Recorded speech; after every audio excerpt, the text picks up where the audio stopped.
মৃত্যু আসার পূর্বে পরিবারকে 5টি বিষয়ে ওসিয়ত করে যাবেন।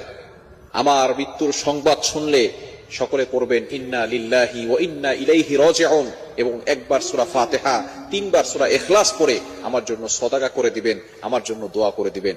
2 নাম্বার, আমার মৃত্যুর সংবাদ শুনলে অকাল মৃত্যু বলবেন না, কারণ আমার রিজিক যতটুকু ছিল সেটা আমি খেয়ে ফেলেছি, আমার রিজিক শেষ হয়ে গিয়েছে।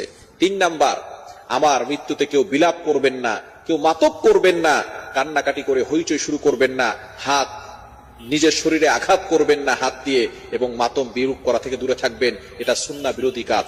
4 নাম্বার, আমার মৃত্যুর পরে 40 মিলাদ করা, কুলখানি করা, এগুলো করবেন না, এটা সুস্পষ্ট বেদাত। 5 নাম্বার, আমার মৃত্যুর সংবাদ শুনলে আমার জানাজায় উপস্থিত হবেন এবং আমার জন্য বেশি বেশি করে দোয়া করবেন। এই 5টি বিষয়ে মৃত্যুর আগেই পরিবারকে ওসিয়ত করে যাবেন।